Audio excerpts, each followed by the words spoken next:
All right, let's get going. How's everyone doing? Last session. So we're going to be a road to home ownership. If you're here to build a birdhouse, you're in the wrong workshop, even the wrong convention. So let's get a hands up. Let's see who's in the room. How about financial institution? All right, thank you. Nonprofits? A lot of nonprofits. All right, how about municipalities? County, state? There we go. Well, my name is John Chen. I'm with the Neighborhood Housing Preservation Manager for the city of Portland. I'm here with my colleague, Ira Bailey, and also our esteemed panelists, and you will meet them a little later. Alongside, we have one more panelist who's going to be online, so you will meet her also. Let's advance to the next slide, please.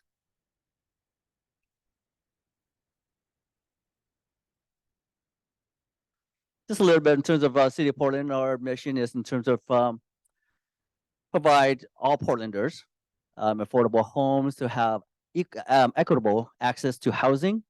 To this end, Portland Housing Bureau is tasked to developing a citywide housing policy, increasing affordable housing, promoting stable homeownership, and managing resources. Next slide, please. I think you're going to back up one.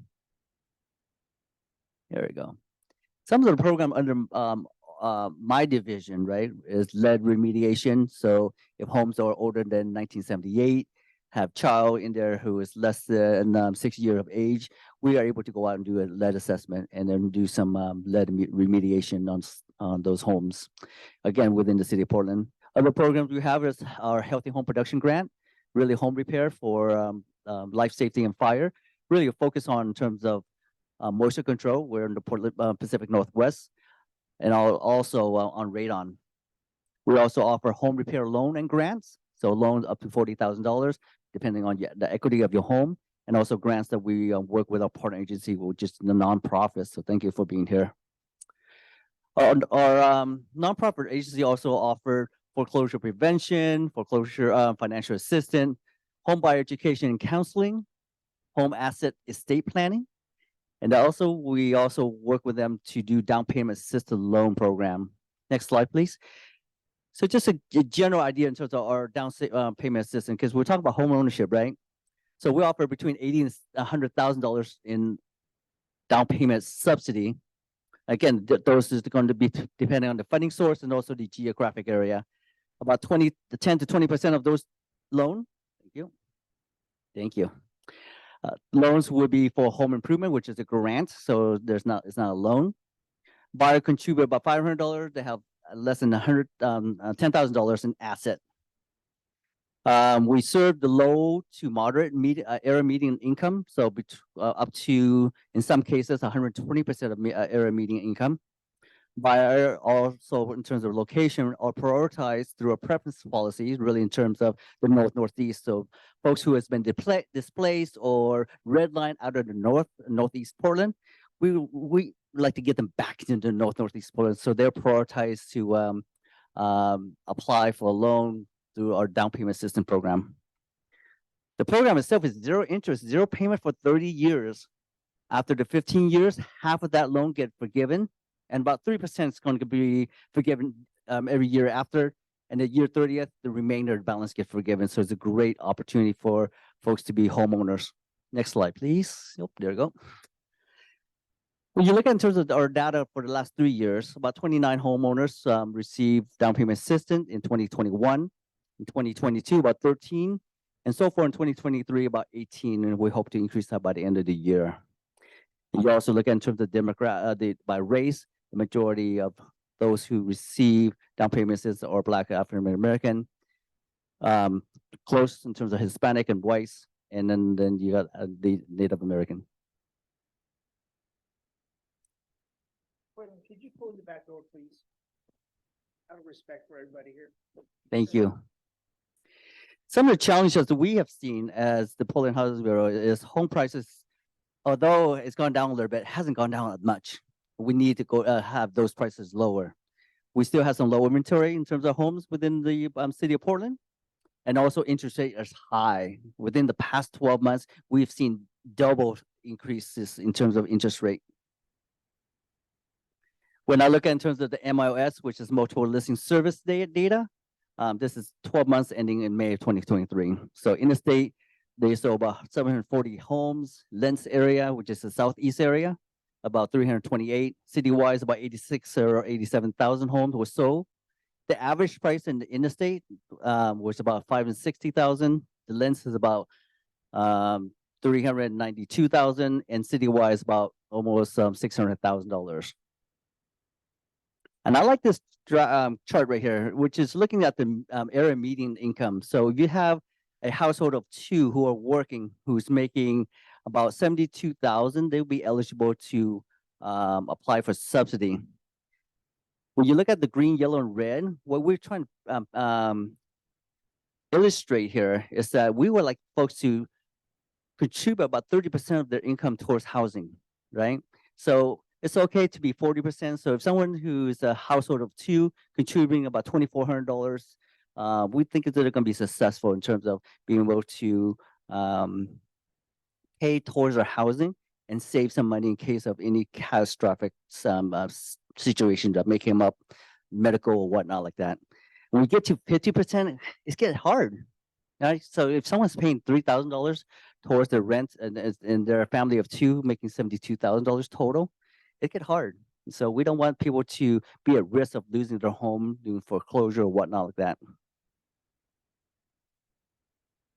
Looking at an example of the information that I was presented earlier, so let's say a purchase price is about $530,000, northeast area. Down payment, we offer $100,000, 10% went to home improvement. So really $90,000 help to lower that mortgage payment. So the mortgage loan is about $440,000.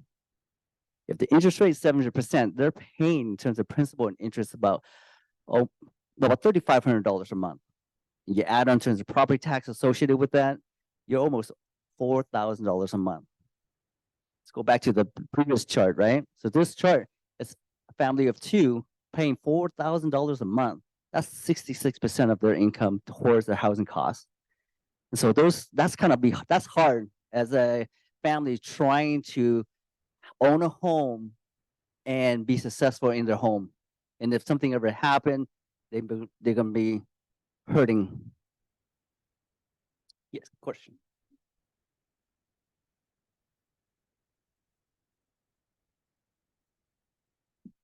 Yeah, that include in terms of mortgage insurance. The question was, does it include property tax and mortgage insurance? It does include both. So I'm going to pass it to Ira, my colleague, and we're going to talk to our folks who really work with our buyers, right? The community members. So Ira. Thank you all. I don't have any slides, do I? Let me have slides.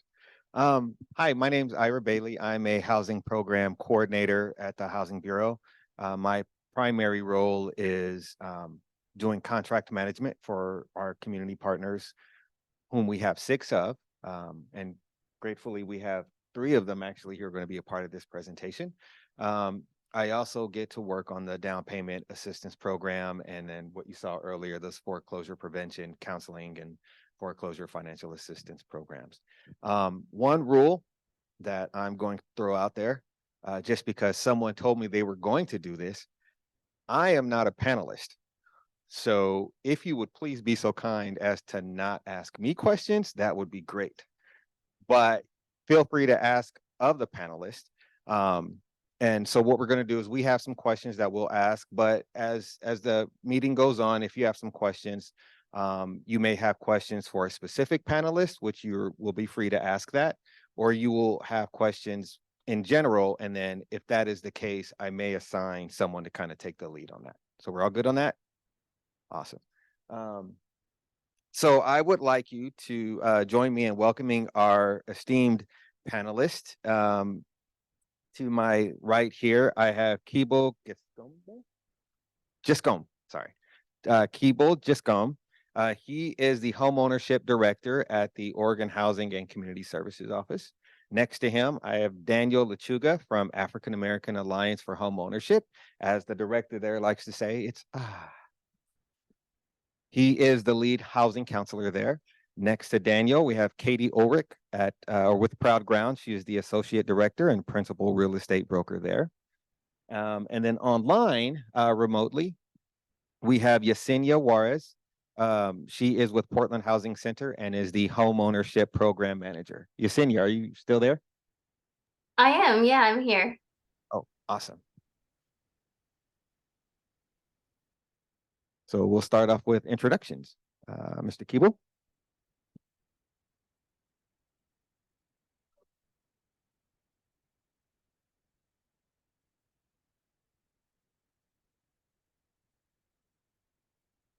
You hear me? Hello, my name is Cable Giscombe. I'm with the Oregon Housing and Community Service Program. I'm the Director of Homeownership.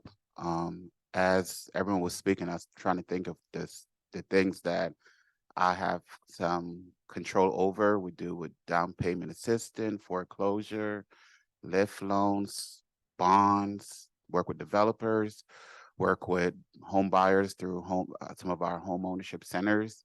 So there's so many things that we do in home ownership, but the idea is just to find ways to improve the opportunities for Oregonians to obtain ownership in homes, even though we know it's a difficult time right now. So there's a lot of things that we do in our shop at OHCS.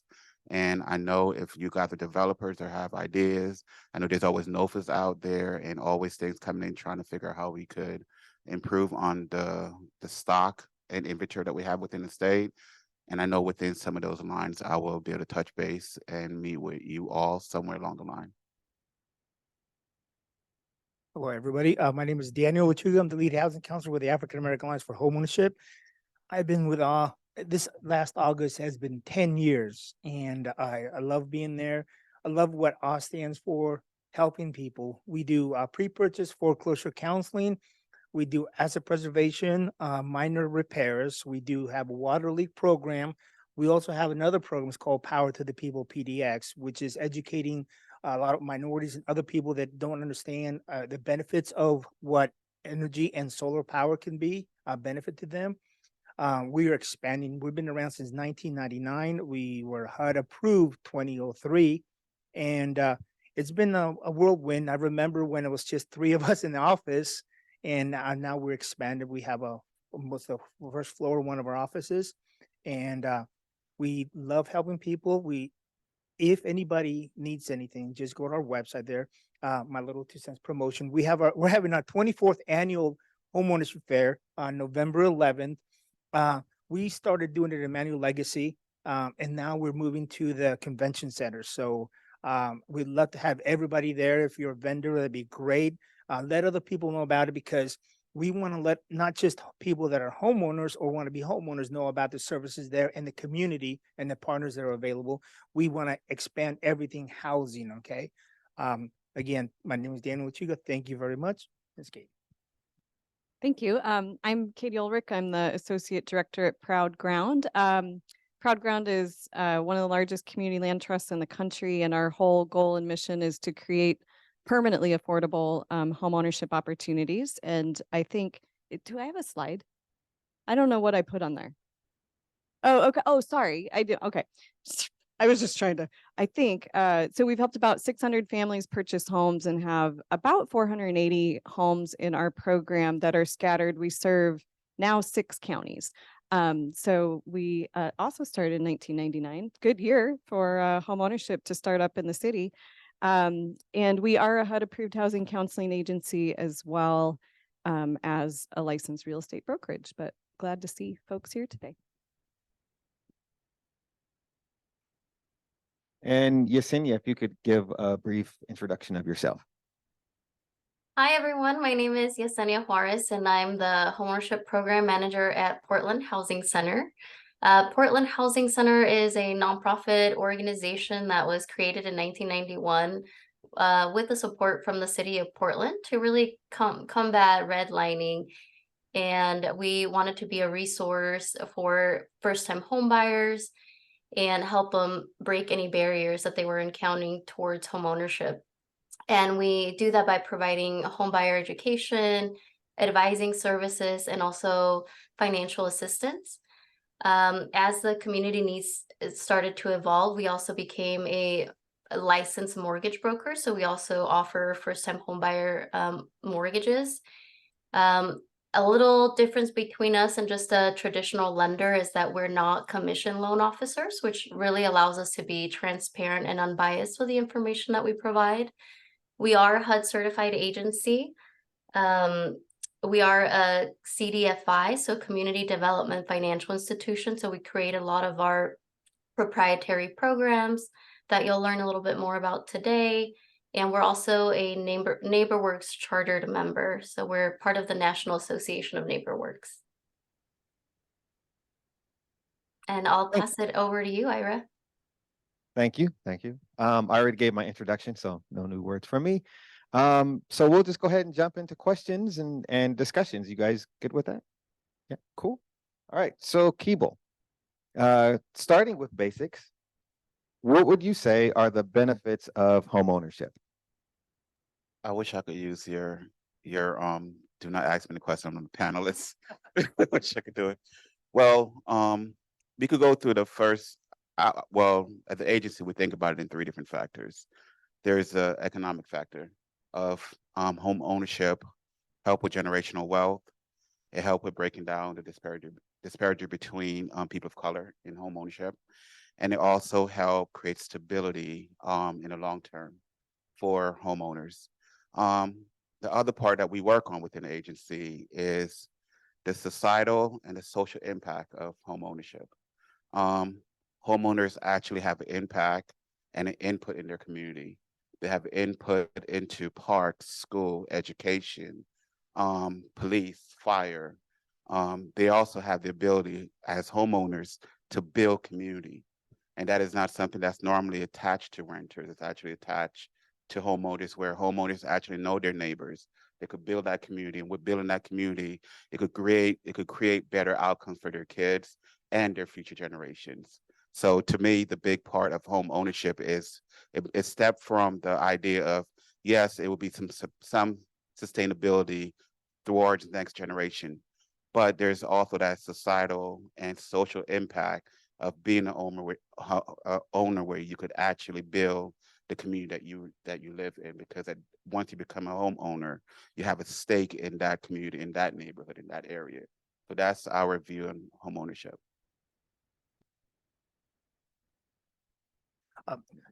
Just wanted to clarify, I'm a HUD certified counselor too, if I didn't say that in the beginning. But the question is, the way I see it and the way we all see it is, because I was created to help the African American community and other underserved communities in that area, or here in the Portland area, stability, sense of value, and financial empowerment. Okay, those are words that tend to kind of have a gap between the ethnicities. Okay, understanding the situation of the clients, where they're at, and helping them meet them where they're at right now, and take a look at the big picture. What are their goals? What do they want to accomplish? And what needs to be done to get to those goals? A lot of times people don't realize that home ownership is right for them, and just helping them understand the sense of value and empowerment. You should see the face of somebody that's realizing, oh my gosh, I'm mortgage ready, but mortgage ready in the sense where you can actually buy something similar that's competitive. Someone can be mortgage ready to qualify for $100,000 loan. Okay, so we need to clarify that mortgage ready does not mean in today's market. It could be at a different area. So the benefits of home ownership, again, the biggest one is stability. And like I said, back to sense of value. A lot of times people don't realize what that person feels like, especially when they're kids. The whole family together realizes they're all going to be homeowners and have a piece of the pie. Thanks, Daniel. They took all of mine, and thankfully I have other notes. So I think when with Proud Ground and Community Land Trust, our homeowners do get similar benefits of home ownership, even though our model is unique. And one of the things I'm gonna quote a dated study of Proud Ground homeowners, because it's true, it was true at that time. I think it's only gotten better. But the study found that 71% of Proud Ground homeowners actually went on to increase income after purchasing a home. So when you talk about like what stability does for that family, that's a key piece of it. In addition, it was 47% went on to pursue higher education or workforce training. So I think that's an important piece of stability, allows people to have that place to be able to further and see like, hey, I got this goal, what can I do next? It also found that almost half of the children in those households increased in scores, like in school. So the kids did better in school, and 40% said that they actually went on to do what Keeble was talking about, participate in their community.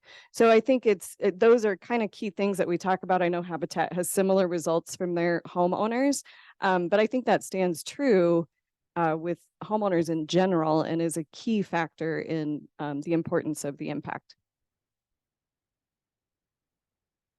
Yesenia, did you want to add anything to that? Yeah, I'll definitely add, y'all covered a substantial part of it, but what I keep coming back to is the stability. And also homeownership is one of the greatest tools to create generational wealth, and it has a tangible impact on upward economic mobility.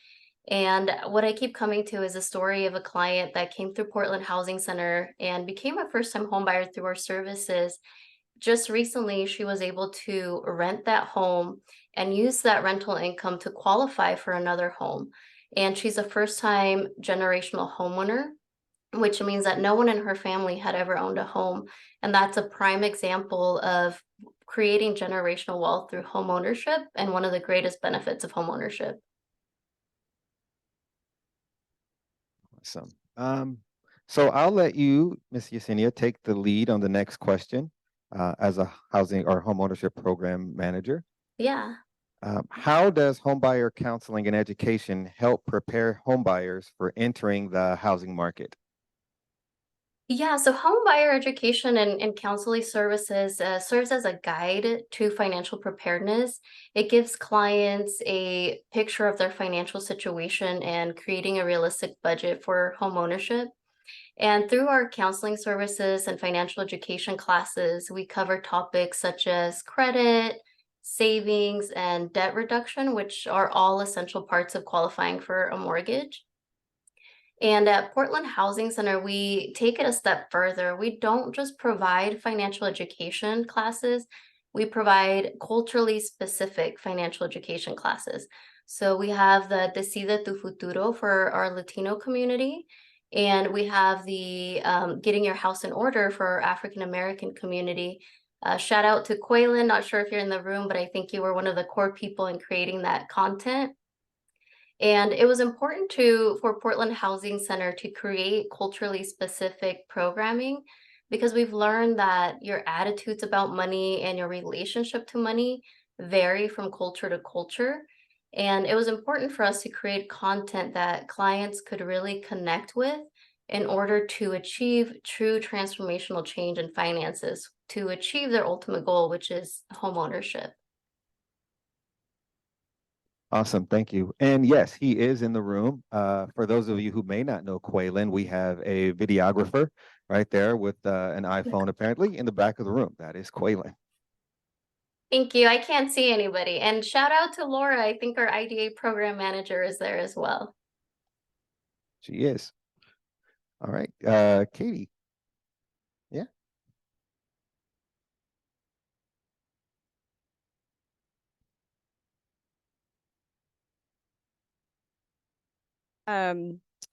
Yesenia obviously covered a lot of it. I would say also some of the things that Proud Ground focuses on in our homebuyer education and counseling is how to, take care of a home, savings for home repairs, like really what the cost of home ownership is really important for families to understand as they get into buying a home. I sit down with families and talk about, oh yeah, I think I can afford $2,000, $2,200 a month because that's what I'm paying in rent right now. And it's like, well, does that include your utilities? So we back into a payment that is affordable to them. And also just, talking about what savings there should be for home maintenance and repair, because that's primarily an issue as families move into home ownership. It's something that's new for them. So Well, basically, a lot of the same information. One of the things, a lot of the nonprofits we do teach, because all of us are HUD, we're supposed to be HUD certified, right? So the teachings and education is very similar. Everybody's got their own style. Of course, Oz is best. I'm just kidding. But but one of the things to think about that, I mean, great shout out to this two young ladies here. The thing is, for home ownership, okay. We, especially at our counseling agency at all, we want to also clarify one thing. There's a lot of misinformation out there about what is it to become a homeowner. Like Katie said, oh, I'm paying 24 in rent, I can afford a house. Well, this guy on YouTube said this, and the Google search said this, that I can qualify. And it's to clarify that even some other nonprofits, the information they're sharing with that client was great for the previous client, but maybe not that particular client. So it's customized, it tailored for each and every individual client. You guys don't know how many times we hear, well, my next door neighbor, brother or sister, they bought a house and they make just as much money as I do, but they don't understand there's a lot of information that we can't share behind that story, right? And so helping someone understand what it really takes to become a homeowner, and that's why the education and the counseling is so important, because as counselors, we don't just, someone once told me, Daniel, you just got to sit there and you got to listen to the client. Well, if I'm being your psychologist, yes, I'm going to shut up and listen to you because you're going to tell me your life story. But when it comes to buying a house, as counselors, as counseling agencies, we're supposed to listen to a little bit of what you have to say, and then we're supposed to throw up on you, give you a lot of information, direction, guidance, please excuse the words. But it's because the whole thing is, you guys are coming to us. You're sending your clients to us for guidance and direction. I can just imagine going to the football field. Hey, coach, I'm going to play. Well, go ahead and do it. Well, what play do I play? Whatever you want. It's not like that. You need direction. And that's what the nonprofit agencies do. That's why, a lot of times we get this asked, not too often anymore, but how much do you guys charge? And I always joke around, 2,500. And they're like, what? No, I'm just kidding. Our services are free. And then we just want to encourage those clients to let other people know about other community agencies, because we're here. And you know how the government works. You use the money, you get more. If you don't use the money, you don't get as much. So let your family members and friends, neighbors, strangers know we help people. Just because we have income limits there, that doesn't mean that we cannot help other people, okay? Just to brag. This year, 3 clients from in excess of $150,000. I counseled them, helped them. Okay, you didn't get any financial assistance, but they got direction. That's one of the things that a lot of times people forget. Is like Dr. Phil or Mr. Jones over here, they're making a lot of money, so that's okay. They don't need direction. Yeah, think about the people, with all the respect to lenders and realtors. They're more likely to get taken advantage because there's more money to be made there, right? So again, it doesn't matter what income level for counseling, but for financial assistance, that's a whole different story. But enough said. Thank you. Took all my thunder, but I have some more. I got some more. So as they were talking about the agency, with OHCS, we actually work with about 15 to 17 home ownership centers throughout the state. And we have those home ownership centers embedded into the local community, because they are able to address the needs of that local community. We understand the community, Multnomah County will be different than Bend versus Burns versus Klamath Falls. So having those home ownership centers across the state is beneficial to us to get the buyers prepared. Many of the things that we do is like the same thing they talked about: counseling, education, foreclosure, information, pre and post education of home ownership. By buying piece, I will drop some of the boring data stuff from OHCS that they wanted me to talk about. So since 2017, OHCS has provided funding support for over 17,000 clients. And we also supported 46% of those clients were people of color. I'm a very practical person. Part of the work with the Homeownership Center is to truly help homeowners to understand the pluses and the minuses of owning. I remember when I was a renter, my washer and dryer went down, I made a call. I didn't have to worry about the lawnmower because they cut the lawn. I think I didn't pay for trash, right? I don't think I paid for trash in my rent. But when you become a homeowner, everything is yours. You're cutting the grass, you're paying for trash, you're paying for everything. And to that education, one of the things that we look at within the agency is that sustainability is important in the education that they receive. Because the last thing we want someone to do is to go into a property that they cannot afford, and then they utilize the foreclosure piece because we put them in a place that they weren't able to sustain the roof going down or a flood or electrical problems. So we put a lot of our support into the homeownership centers that we have to do that education, so home buyers could truly be prepared to go into the homeownership experience, because it's a lot more cost to it than renting, but there's also a lot of benefits to it like than renting. So we want them to be as well informed as possible. Thank you. Thank you. All right, Mr. Daniel, you'll take the lead on the next question. I don't keep on the toes. We know interest rates are high. What are some strategies you go over with your clients to help?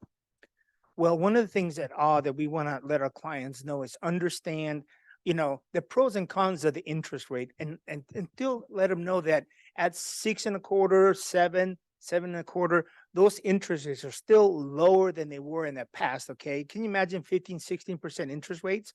And when they hear those words, they're like, really? And so that kind of helps them understand the thing. You want to be able to focus on what you can afford, not necessarily the interest rate. Okay. The strategies are to figure out affordability, because that's crucial. I tell our clients, what's the most important thing when you're thinking about buying a house? It's not the location, not the loan amount, not the interest rate, is what can you comfortably afford to make, okay?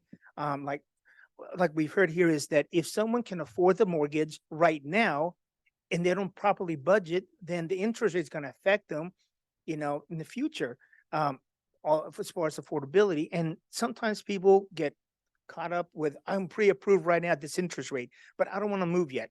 Well, we need to clarify and let them understand that the interest rates are going to go up and down, and they need to figure out if they're ready to move forward, they got to move right away, because the interest rates have a huge factor on the monthly payments and what they can afford to buy. So the strategies are figuring out affordability. When do they want to purchase? Because a lot of times people come to us and they're not ready for another 6 months, a year, 2 years, okay? Or some people that are like, we've had people in the contract already, they're closing in 2 weeks, and like, no, there's nothing we can do. So helping the clients clear that understanding, because you're gonna have certain people telling them, don't do it right now, the interest is too high, and other people are gonna say, do it now. So whatever's most important for them, and it's gonna meet their goals. That's how we handle it. Yeah, what? It's on, right? Okay. Interest rates. I mean, yeah, I think people know the math or have heard the statistics on it. It's like, the increase of 4% to 7% just priced out completely a whole group of people that were actually working with our agencies trying to achieve homeownership. And so and just getting into the math, when I looked at like the principal and interest payment from the increase of a 4% loan to a 7% loan, in this example I was using, the family has to earn like $1,400 more a month to support that increase in the monthly payment for the exact same priced home. And our families, as you know, just don't have the capability of doing that. So over the past year, strategy wise, what Proud Ground has done at least is we've continually increased our down payment assistance. So to the point where we at one point, we have several closing this month. We're at $190,000 of down payment assistance in Washington County. And we were still struggling with our target households at under 80% of the area median income to find affordable houses in that area with almost $200,000 of down payment assistance. But we had to increase it because we weren't able to make it work anymore with 100. The other thing I would say that is becoming middle of the night thinking I've had, assumable loans. So I think that's something that, we're going to see more of that. I would say that is a strategy. I think we might see realtors starting to market homes with assumable loans. I believe Oregon bond loans are assumable. And so we have several Proud Ground homeowners basically that have Oregon bond loans that they got them at 2.5%. And that will be actually a very strong marketing technique if interest rates stay where they're at. I'll put you're doing shameless plug. So I'll shamelessly plug as I should, the community land trust program in general. So, we have 480 houses that are permanently affordable. So the intent of that program is that resale after resale, they will stay affordable. So we have a home right now in Hillsborough, that Roberta probably knows better than I do, but I believe it's selling for like $217,000, and it recently appraised for, I think, 350. And so, okay, 360, yeah. So just the community land trust in general, I think as interest rates rise, that will become an option for families. Oh, nice. Okay, there you go. That's great. And then I would say you had mentioned, I've heard from several, I don't know, economic people, this is kind of actually where interest rates, they've been higher for sure in the past, but like what we were experiencing the last 5 years was not sustainable. So I think that's another thing that we can message to our home buyers, like Daniel was saying, that, yeah, you got to look at affordability and you got to look at what makes sense for you, but this is actually a more balanced kind of market, except for the prices.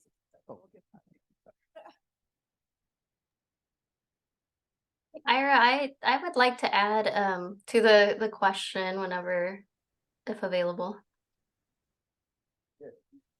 Yeah, the only thing that I would add is as far as the perspective from a licensed loan originator, one of the strategies when clients are shopping is I like to work really closely with their realtor and the client to kind of work through personalized strategies and solutions.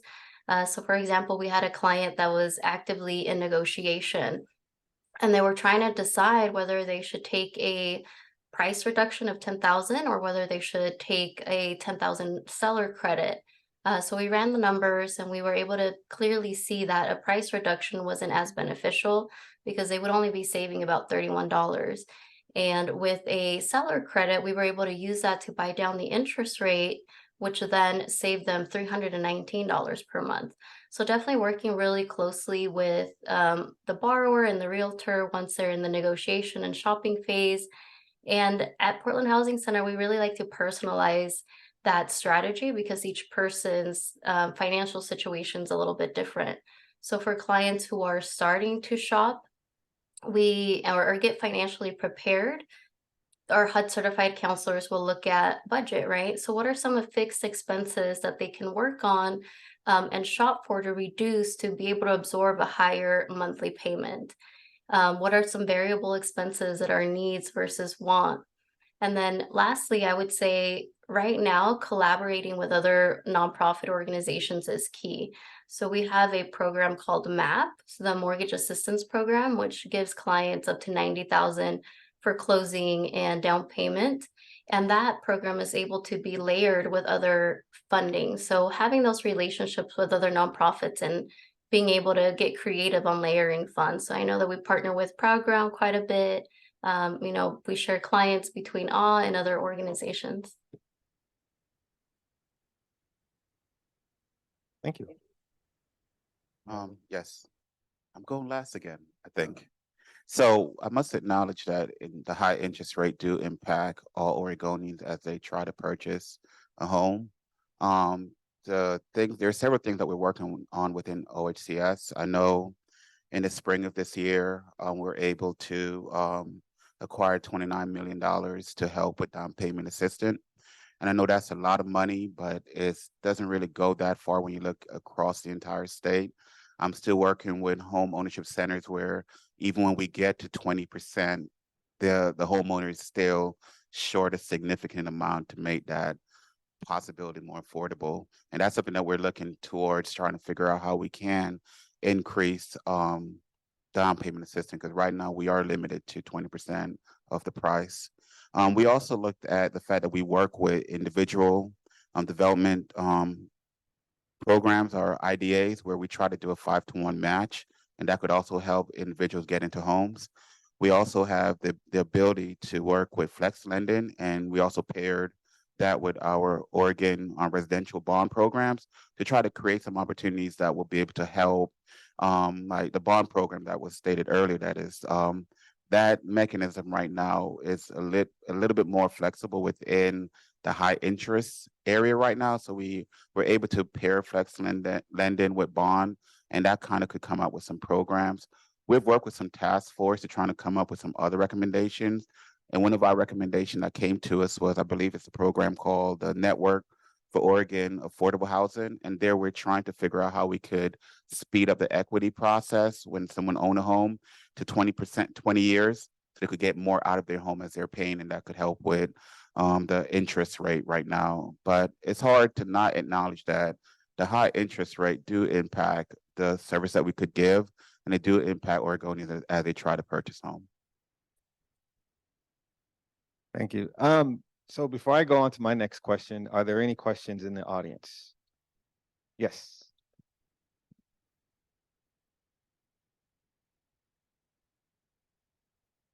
So the question was, do the organizations charge a fee to help the clients? Well, I could start. I know that part of our budgets that we do fund home ownership centers. So I know from our end, we fund them to support and help. So do you guys charge after that? No, we don't. We used to charge for the credit report, but right now we got some additional funding, so that's being covered. But for the actual counseling sessions for pre-purchase, we do not charge. And definitely for foreclosure counseling, not even a penny, nothing goes. So our agency does not charge anything like that. And for Proud Ground, we have a $50 registration fee, but we've actually been waiving that for like 4 years. But we also do partner now to provide the online like homebuyer education class, and there is a $75 fee for that class. Yeah, we actually to mirror that, yes, we do power with the eHome America. Actually, we've had people from the East Coast, they didn't get the discount, but they'd use the eHome America through so when we do have our online, that we used to charge for our homebuyer education classes, we're back to doing now face to face, and there's no fee for those classes. Yesenia? Yeah, Portland Housing Center does have a $99 registration fee, but we do have a tier scaled, and it can be waived. And that registration fee really covers some of the operating expenses and the class. So it's a HUD certified class that clients are able to use for certain loan programs like Home Ready and Home Possible. So we do have a $99 registration fee. Any other questions? Nope. No, I'm just kidding. What is?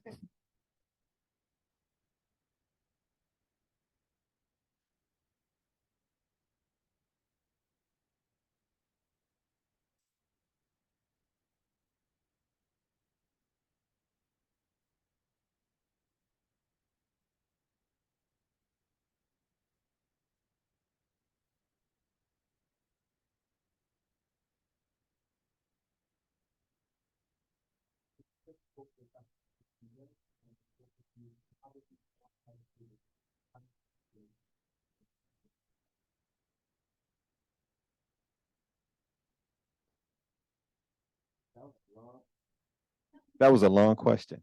I'm gonna try to sum it up. So what is the time frame?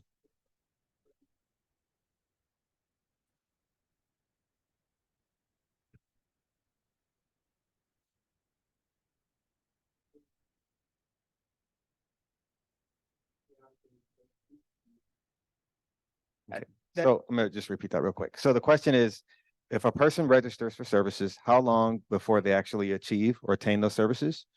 And what can lenders and realtors do to help advocate their clients to coming in to the service? And I'm gonna grab a little bit what you said before, because a person can have the finances behind them, but still have other challenges that they may need to overcome. Yeah, that's actually a great question. With us, once someone does a triage intake, well, I'm pretty much booked up till the end of October, but we do have another counselor. But we do try to get the client in, within a week or so, to get the process started. Now, when it comes down to someone being ready, I tell the clients, and what we want to discuss at all is it's at your pace, okay? No matter what the lender realtors are encouraging the client to do, is how fast does the client want to go? We can go as slow as you want, or as fast as you want. We tell the client, but there's going to be certain things done.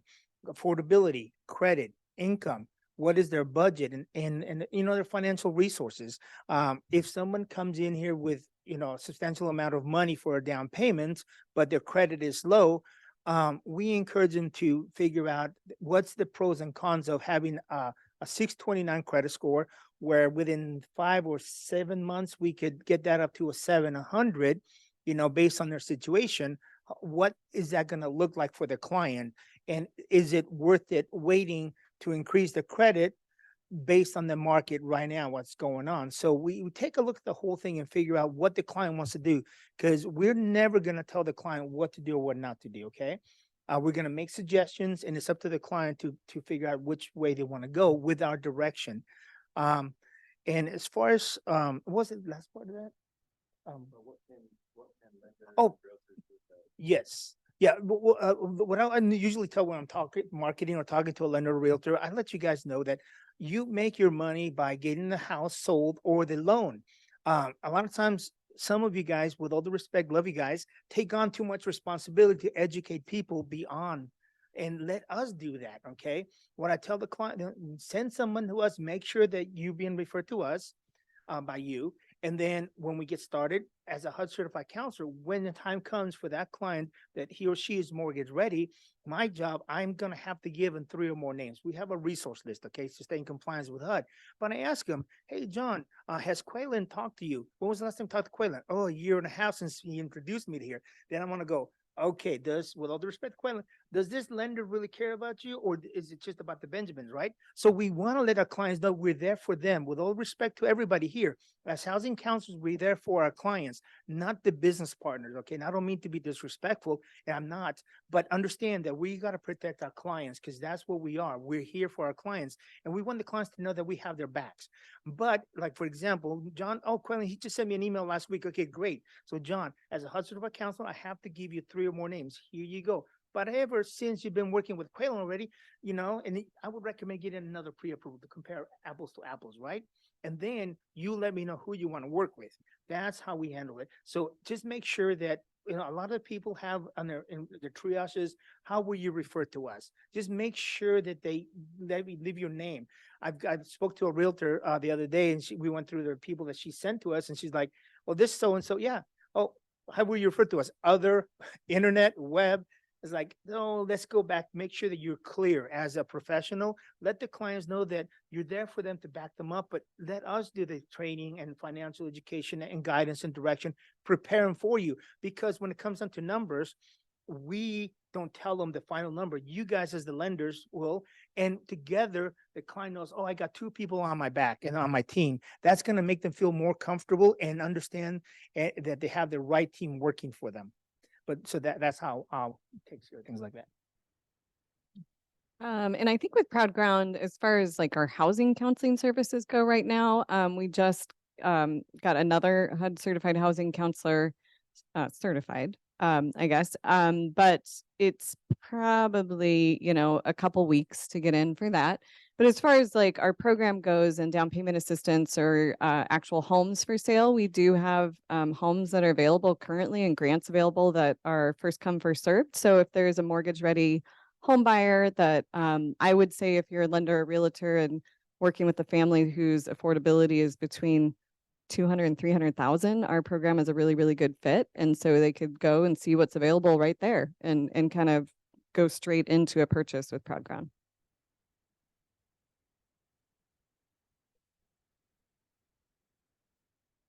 All right.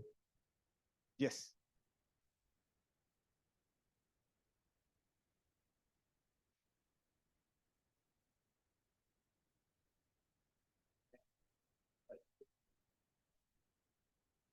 Very good question. So community land trust, you, our homeowners, I would say, get access to the land. I mean, they can do essentially anything another homeowner could do. They do have to notify Proud Ground if they're going to do like major improvements, but basically we're going to say, hey, you want to pull that tree out? Did you talk to the city? Do you need a permit for that tree? So it's really actually our lease agreements are very what would I say? That, well, they're long-term, but they also really protect our homeowners' rights to the use of that property. So day-to-day kind of living is the same as a market rate homeowner. Good news is they get reduced property taxes because they the taxes on the land are actually tax exempt and they paid a lot less for their home. So otherwise, the biggest thing I like to emphasize that the biggest thing about community land trust is it's not about the land ownership, not owning the land because our lease is so protective to the homeowner for the use of that land. It's really about the resale. And you are getting a great low price on your home and you're agreeing to pass on a good price to another income qualified family. I'm going to add a couple things to that. As a housing counselor, when part of the whole thing when we're working with our clients is collaboration, like you said, and you said earlier, it's about the agencies working together. I've had just recently, because of the market the way it is, a few clients that basically 295, 305, 320 was their maximum. And as a housing counselor, I'm there not for the market, but for the clients. So talking to the clients and let them know, have you heard? Oh yeah, private ground. You know, all these negative connotations about private, like, but do you understand it? Well, no, just because you heard about it, you don't understand it. Go to the orientation, figure out understanding it. However, the other thing I tell the clients, listen, right now, unless you're buying with someone else, you're going to change your career or double your income. Affordability in the open market is not a realistic thing, right? Yeah. Well, listen, why not get your foot in the door? Go to the orientation with Proud Ground. Get started with them. If you qualify for one of their properties, guess what? You're a homeowner. Same benefits as a regular traditional home buyer, right? However, it gives you time to change that career that you need. Because a lot of you lenders know you have to have 2 years in the same field. Prepare your finances. Talk to a family member that you're going to possibly buy together. And then guess what? Then you turn around.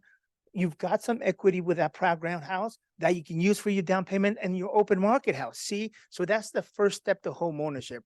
And I tell them, you know, what's more important, owning the land or paying that monthly rent that's just going into a black hole? And once you explain to people, you do have options. And that's a great first step for a lot of people that are restricted as far as income, you know? So that is my plug for Proud Ground.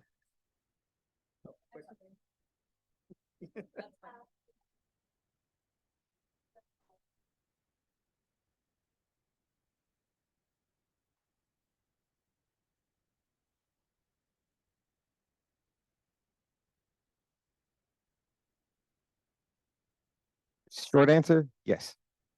So the city of Portland, one of the programs that we have is lead remediation.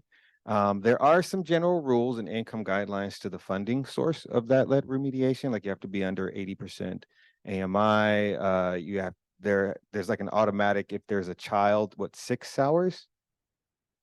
Under 6 age, but like 6 hours a year or something like that. Oh.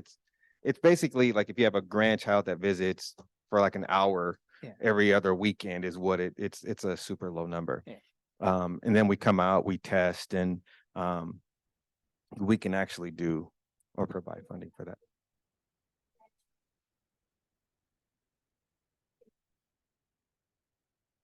Wow. Oh, wow. Yeah. So do you have a business card or anything?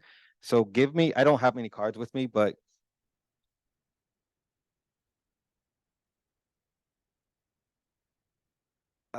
us. So kind of one of the handcuffs of the city of Portland assistance is our assistance is within the city of Portland.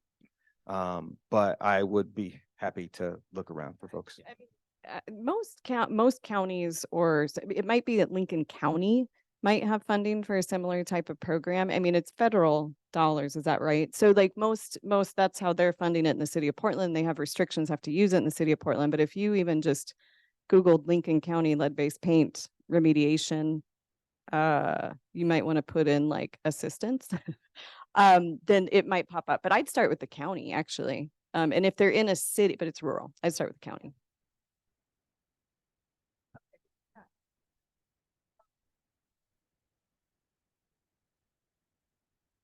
Oh, yeah.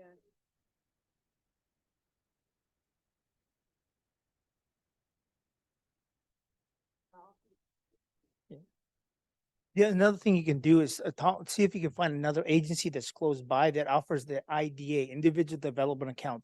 That's for home repair. It's a 5-to-1 matching program with CASA for home repairs anywhere in the state of Oregon. I mean, believe it or not, I had a client a few years ago. She was in Corvallis. We did everything remotely, but she got some work done, and in the 3 years. But that's another thing you find out.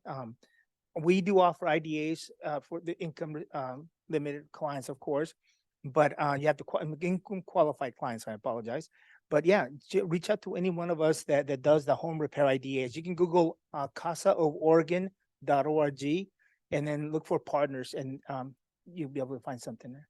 You had a question?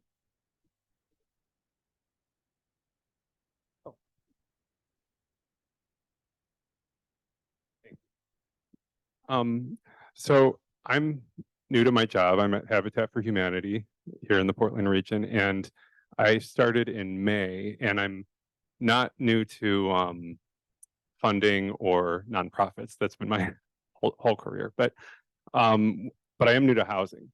And something that I've picked up on since starting, that's probably not any surprise to anyone in this room, is that so much of the policy space and the funding space and the realm that we work in is directed toward rental housing.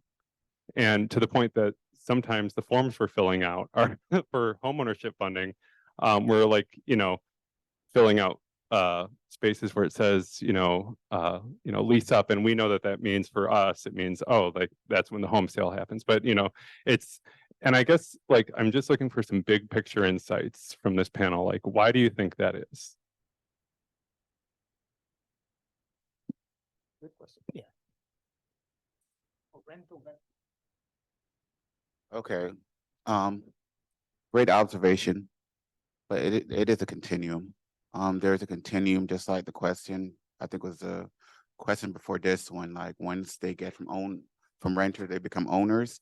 Yes, there's a large amount of resource that's in rental homes, and there's a large amount of attention that's there as well.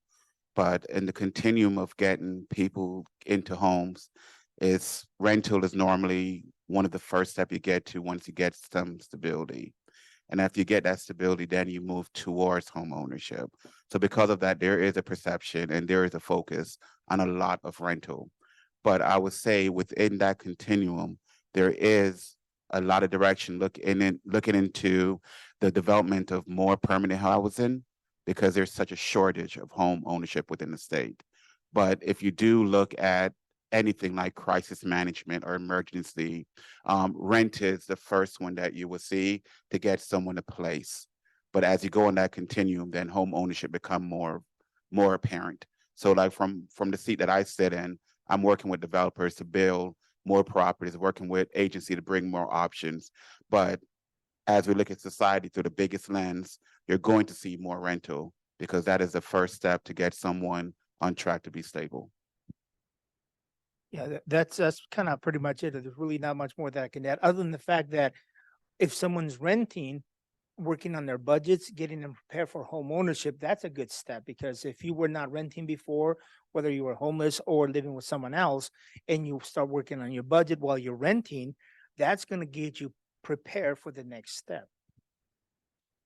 Yeah, I thought I was going to get on my soapbox for something else, but now and I might be, I am not a conspiracy theorist at all, but I think it has to do with systemic issues as well. So I think people view homeownership as a privilege for folks that, pull themselves up by their bootstraps and get it. And I don't think that there's enough emphasis on homeownership for these communities, and the fact that it is not accessible. And by just continuing to focus so much on rental housing, we are keeping people from building wealth, building stability. Of course they get, the stability of having a low monthly payment if they can access affordable rentals. But I think it's a bigger plan that I think us as homeownership organizations can continue to try to push that with an equity lens, to say this is not equitable, that certain people get, our little bits of down payment assistance to actually get into a home when they're dumping a lot into the rental market. It also is concerning to me, specifically in the city of Portland, that, oh, you're here, sorry. Well, that we're creating these continuums. It is a continuum, but we are creating communities where people are in affordable rentals that will never have the ability to move into that neighborhood as a homeowner. And so I do think there needs to be a better balance with rental and homeownership. I just want to address that real quick, even though I said I wasn't at the beginning. So as sitting on the city side and seeing the money that we've put into homeownership and seeing money that we've put into rental, one of the things I can say is that, and whether it's because of pride and ego or it's the idea of fiscal responsibility, it is a lot less expensive to create rental for the numbers than it is homeownership. And so it's easy to say we have $10 million and or it's better if you're looking at numbers, if you're trying to be fiscally responsible, to say we took $10 million and created 200 housing units versus we took $10 million and created 20 homeowners, right? So that's part of the conversation and that's part of the challenge. But like Keeble mentioned and Katie mentioned, it is part of a continuum, because if we're going to have affordable housing, we do need spaces for those folks to move into. And there are some of us, I can say at least at Portland Housing Bureau, who are in that fight, John being one of them, to say, hey, we need our leaders to step up to create that. There was a gray sweater and then yes.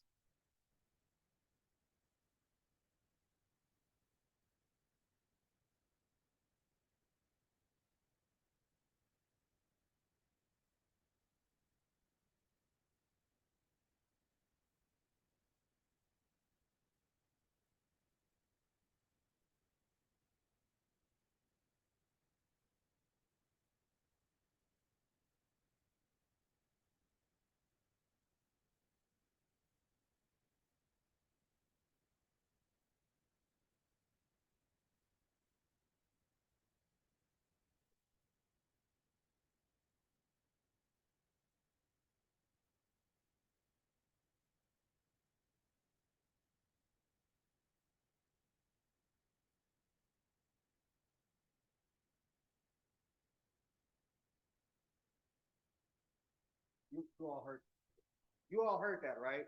Yes. Yeah. All right.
Hey, that's a great segue for question number 4. I was going to start skipping around. Oh. We only have like 6, but sorry.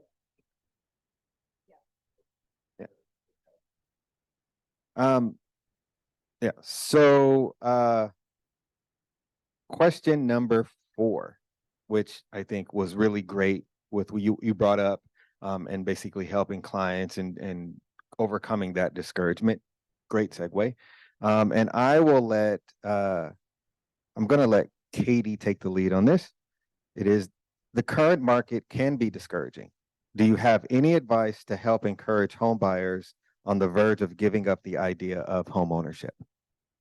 Yeah, I mean, my notes that I took on this was similar to what Daniel was saying. I would say, look, kind of really think about what your end goal is with home ownership. And if you want the stability and to be in a specific neighborhood in that community and stay where you're at, then consider options that might not be your total end goal. For example, condominiums or community land trust. Somehow just thinking of really balancing, what are the must-haves and what are the want-to-haves, and what do I need now, knowing that this may not be my forever home that I'm buying, but how can I get in and get started?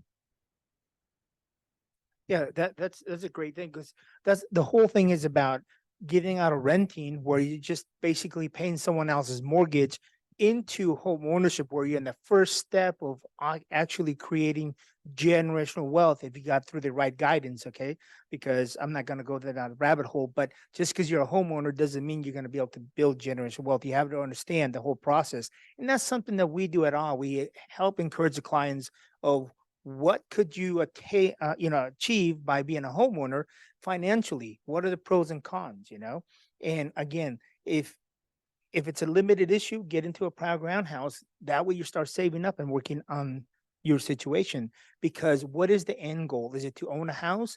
Yes, it is. Okay, great. Do you want to have it paid off, or do you want to be able to use that as a wealth building tool? And if which route do you want to go? Because everybody's different. It's not just about owning a house, it's about having the house and use it as a tool, whichever route you want to go as a consumer. I have two notes, and I think you took my thunder. I have knowledge is power, and it's my note. But it's all about having a well-prepared and well-informed buyer. We understand that not all buyers are prepared at this point, but we could put them on a roadmap to help them be in that stage in the near future. As an agency, one of the things that I'm working on right now is to create a strategic plan to create a system and an infrastructure that would allow us to move quicker in an ever-changing marketplace. So instead of just waiting for the system to move slow, it's to create a plan to say, if this goes up, how can we adjust the work to help individuals in the state? So for me, I would say within an agency, we're trying to redo our infrastructure, trying to get better products, pair it with flex lending, Lyft, everything else, I-10 loans, trying to find a way for us to be nimble. So when the opportunity happens, we could actually react to it quicker and pass that benefit downstream so more people get benefits from it. Yesenia, did you have any input? Yeah, well, just like all the panelists said, I would definitely share the benefits of owning a home and just share success stories of homeownership that other clients have had and the financial benefits that provides. And a lot of the reservations that I often hear are in relation to rates, right? Rates are so high, I'm going to wait until the market cools off. And for perspective, I always like to share with clients like the historical trends of rates. We've seen rates as high as 20%, as low as 2.875, and now we're back up a little bit. So I always tell them, if you're trying to time the market, that is almost impossible to try to time the market for the best interest rate.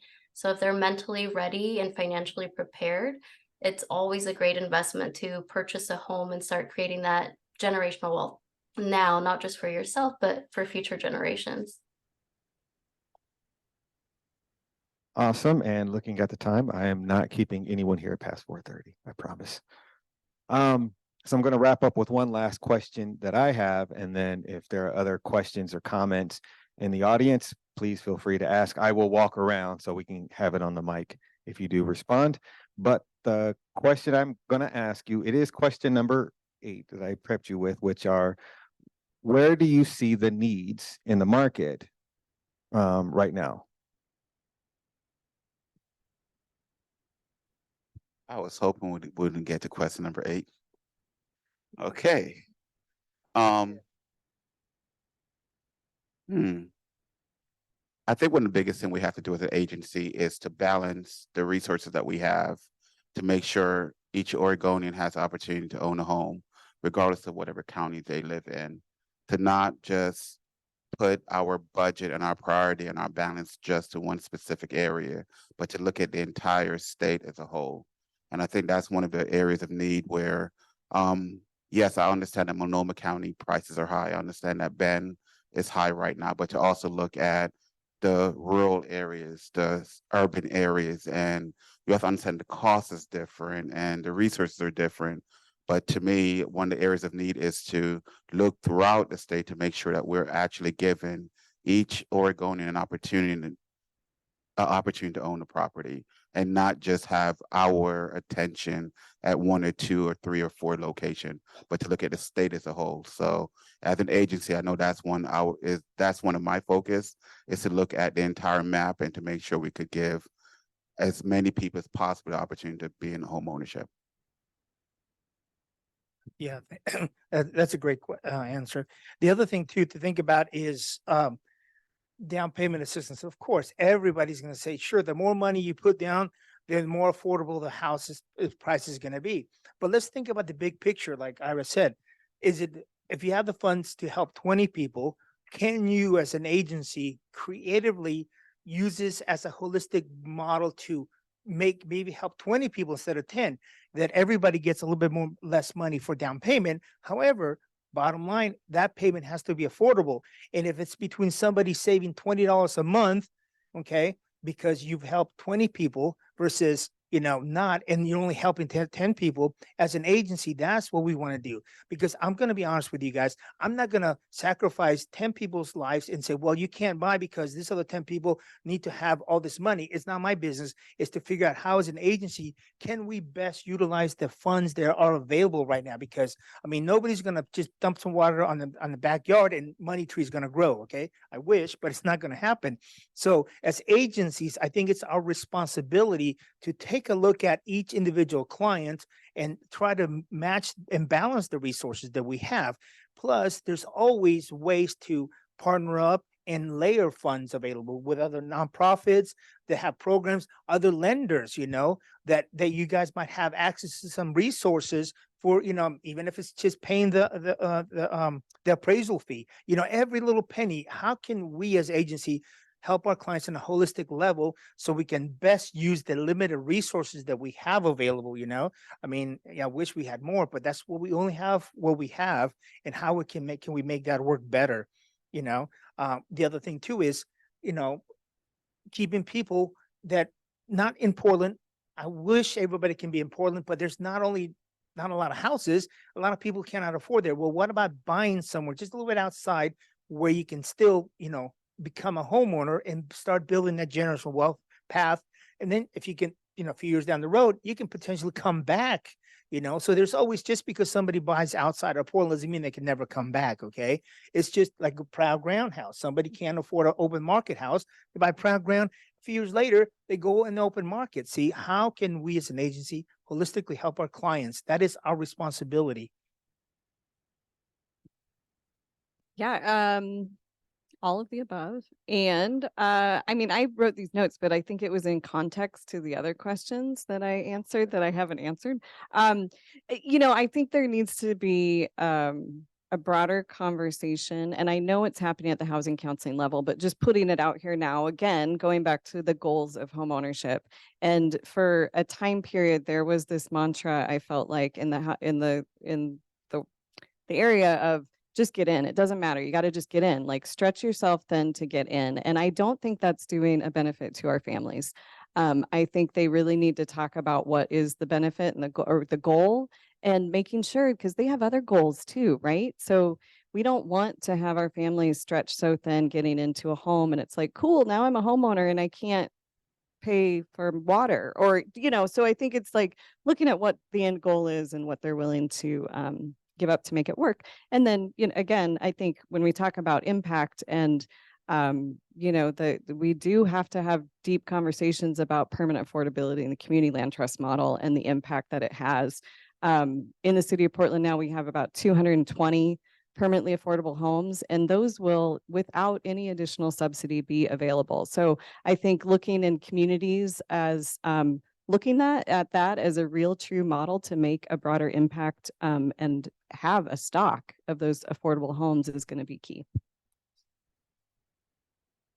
Yesenia, you got any? Yeah, last so comments? this is a great question. I was thinking about this question from the perspective of a nonprofit agency. So a huge need that I see is increased operational support. I see that as a huge need for nonprofit agencies across the board. In this market, we're having to do a lot more to prepare clients for homeownership with limited resources. For example, we know from the research that future homeowners, the majority are going to be Latino homeowners. Nonprofit organizations need to start preparing more resources to be able to intentionally serve that demographic, and having increased operational support ensures sustained efforts and financial flexibility for us to continue enhancing some of our programs. So if I can just make that point, is definitely operational support is a huge need for nonprofits in this current state. Awesome. Thank you very much. It is 4:30. I promised I wouldn't keep the meeting long. We do not. I mean, I think there may be something on the PowerPoint slide. But if you'd like, I will take your information and then I will make sure you get a copy of everyone's stuff.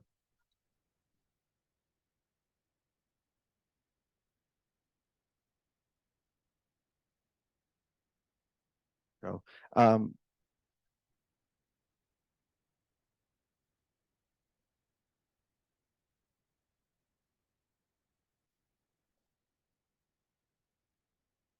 So the comment was that Kevin will send out the PowerPoint to everyone who registered.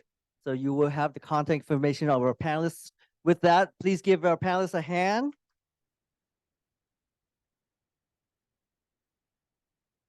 Thank you for your expertise. Thank you for all you do for Oregon, for the community. And with that, have a good afternoon, everyone.